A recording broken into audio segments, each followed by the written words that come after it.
सोबत युती करायला शरद पवारांची राष्ट्रवादी तयार आहे। स्थानिक परिस्थिती पाहून युतीबाबतचा निर्णय घेण्याच्या पदाधिकाऱ्यांना सूचना देण्यात आलेल्या आहेत। राष्ट्रवादी काँग्रेस शरदचंद्र पवार पक्षाच्या महिला विभागाच्या सध्या 2 दिवसीय बैठका वायबी चव्हाण सेंटर इथे सुरू आहेत। याबद्दलचे अपडेट आपल्याला अधिकचे देतोय निलेश बुधावले आपल्या सोबत आहेत। निलेश, एक अतिशय महत्त्वाचा आणि मोठा हा निर्णय म्हणावा लागणार आहे, कारण की या ज्या निवडणुका असतात या कार्यकर्त्यांच्या निवडणुका म्हणून याकडे पाहिलं जातं।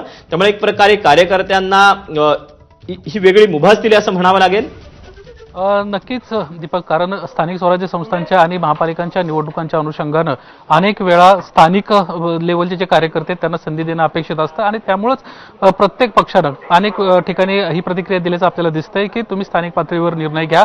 राष्ट्रवादी काँग्रेस शरदचंद्र पवार पक्षाची मागच्या आठवड्यात देखील सर्व जिल्हा प्रमुखांची बैठक पार पडली होती आणि मागच्या 2 दिवसांपासून म्हणजे मंगळवारी आणि आज बुधवारी महिला विभागाची बैठक देखील पार पडलेली आहे। प्रदेशाध्यक्ष रोहिणी खडसे, राष्ट्रीय कार्याध्यक्ष सुप्रिया सुळे, फौजिया खान या सर्व मंडळींच्या उपस्थितीमध्ये बैठक पार पडली। यावेळी ज्या वरिष्ठांना सूचना दिल्या त्या अतिशय महत्त्वाच्या आहेत। आगामी स्थानिक स्वराज्य संस्थांच्या निवडणुकांमध्ये किंवा महानगरपालिका नगरपालिका निवडणुकांमध्ये भाजप सोडून जर इतर पक्षांसोबत तुम्हाला जाणं अनुकूल असेल स्थानिक पातळीवर, तर तुम्ही नक्की त्या संदर्भात निर्णय घ्यावा, स्थानिक पातळीवर निर्णय घ्यावा, अशा पद्धतीच्या ह्या सूचना आहेत।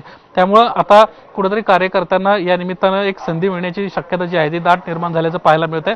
अनेक वेळा महाविकास आघाडी असेल किंवा महायुतीमधील पक्ष असतील, यामधले एखादा पक्ष स्थानिक पातळीवर एखाद्या ठिकाणी जरी स्ट्रॉंग असला तरी त्याला इतर पक्षांची मदत ही कुठेतरी लागत असते आणि इतर पक्षांना देखील एखादा बलाढ्य पक्ष आपल्या सोबत असेल तर निवडणूक लढताना सोपं जातं आणि अशा पद्धतीचा हा निर्णय पक्षा पातळीवर घेतला गेल्यामुळे कुठेतरी आता निवडून येण्याची जी शक्यता आहे ती वाढवण्यासाठी महायुतीमध्ये किंवा महाविकास आघाडीतील इतर पक्षांशी देखील कुठेतरी जुळवून राष्ट्रवादी काँग्रेस शरदचंद्र पवार पक्षाला येणार आहे। याच्यामध्ये फक्त एकच अट घातलेली आहे की भाजप सोडून जर इतर कुठले पक्ष असतील तर त्या संदर्भात कुठेतरी विचार केला गेला तरी चालेल, अशा पद्धतीच्या या सूचना आहेत। दीपक, निलेश, त्यामुळे स्वाभाविकच आता या सगळ्या पार्श्वभूमीवर इतर पक्षांकडून आता कसा प्रतिसाद दिला जातोय, काय नेमकं घडतंय पाहणं महत्त्वाचं असणार आहे। तुर्तास काही ठिकाणी निवडणुका देखील जाहीर झालेल्या आहेत, त्यामुळे हा एक अतिशय महत्त्वाचा निर्णय म्हणावा लागेल।